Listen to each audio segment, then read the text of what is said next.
portier me dit non, un sourire n'est pas un costume d'Halloween, monsieur. Oh, à mon tour de lui dire, sauf pour les chauves. Chauve-souris? Oh oui. Ça tourne là. Hein. Excusez-moi, ça tourne. Ouais. Ça ne vous dérange pas, j'avais prévu un petit accessoire pour cette émission spéciale à Halloween. Oui. Oh, bienvenue. Non merci, non. Ça ne va pas le faire, vous êtes sûr? Oh, ça va pas le faire du tout. Ok. Oh! Eh bien, bienvenue dans ce nouvel épisode de Drôle de Mec, l'émission où l'on parle des robots atypiques, aux transformations farfelues, voire même complètement what the fuck.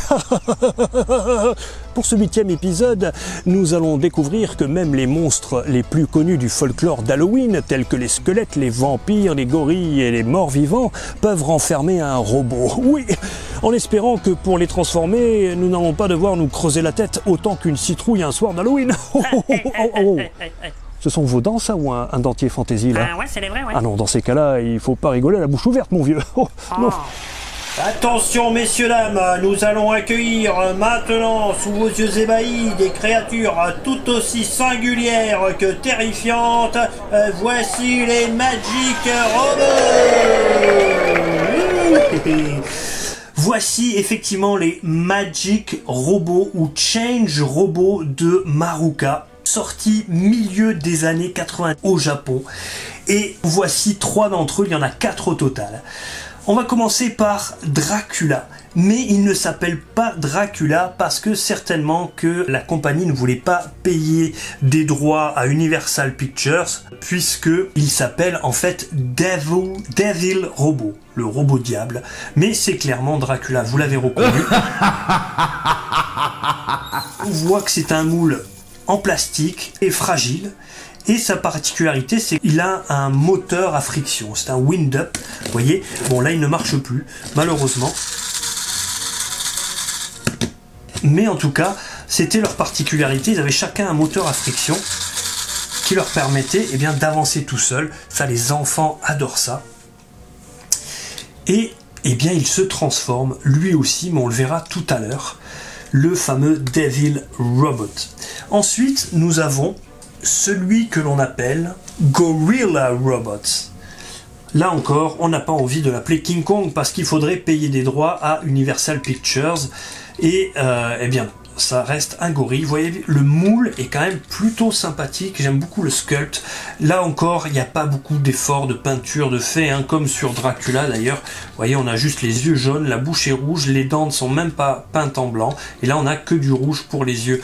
Ça devait aller très vite à peindre ces choses-là, mais en revanche, le sculpt est pas mal. Je sais pas s'il est tiré d'un vrai jouet de King Kong, mais plutôt sympa. Et lui, sa particularité, en plus d'avoir un moteur à friction, c'est qu'il fait des étincelles.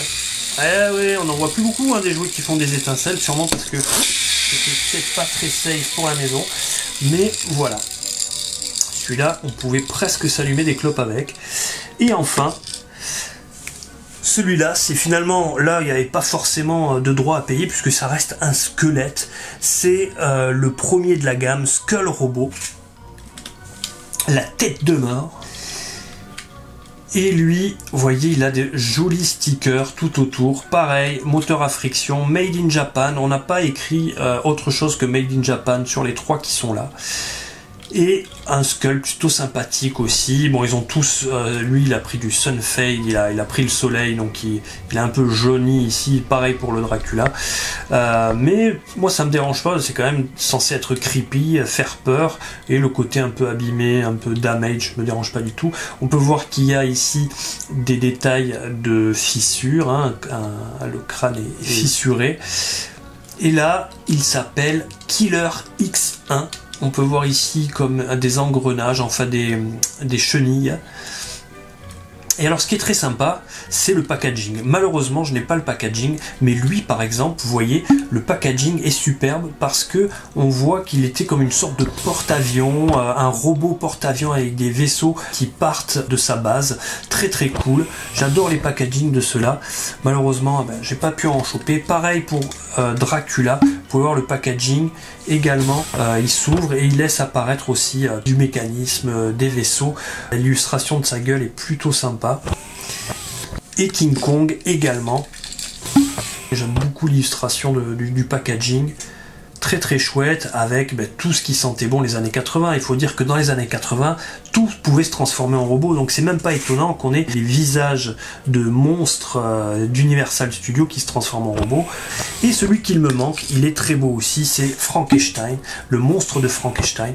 Et vous voyez, pareil, il a une bonne gueule, il est trop drôle, lui aussi s'ouvre, se transforme en robot, il est superbe, mais il est extrêmement dur à trouver, mais je ne perds pas espoir. Allez, on va passer à la transformation en robot. On va commencer par notre Dracula. Ça, c'était des jouets, c'est des jouets clairement de droguerie, en fait, de bazar, puisque vous voyez, j'ai retrouvé un display de comptoir où il y en avait 12 à l'intérieur, et pour 500 yens, ça fait 3,50 €. Allez, on va commencer par la transformation. La première chose à faire, c'est déjà de libérer la tête, hop, en tirant ici. Donc là, on a les jambes, vous voyez, des jolis petits stickers, qui sentent bon aussi les espèces de mécanismes qu'on faisait pour les robots dans les années 80. Et là, ça a libéré, vous voyez, ces deux petits ergots qui rentraient là, et on va pouvoir ouvrir, hop, la tête. Regardez aussi ces jolis petits stickers chromés. Voilà. On lève la tête ici, tac, et les bras, hop, avec les petites pinces au bout, tac.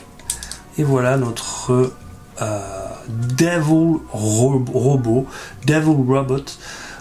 mais qui en fait est Dracula, hein, Dracula, tac. Qu'est-ce que vous en pensez? Et derrière, vous voyez comment ça se passe. Donc ça, c'est notre petit Dracula. Très sympa, c'est cheap à mourir, hein, on est d'accord, hein, je suis pas en train de m'extasier sur un truc de fou, mais c'est vraiment l'ensemble, c'est vraiment un drôle de mec. Ensuite, on va passer à notre Kong,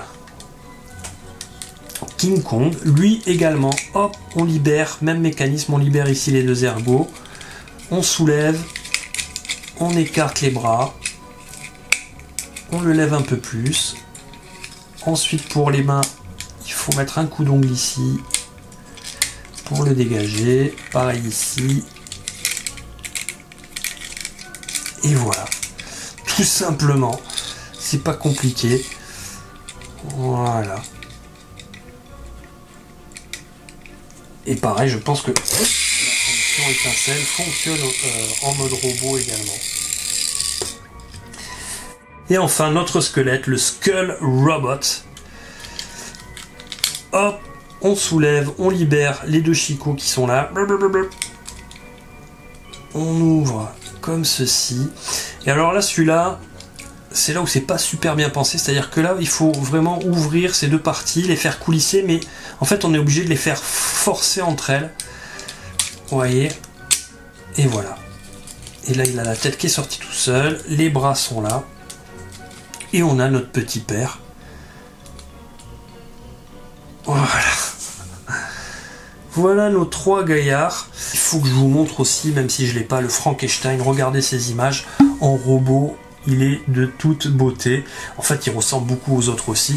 Le côté sympa, c'est vraiment la gueule de monstre. J'espère que ça vous a plu. Et on retrouve tout de suite Jean Battaran pour la conclusion.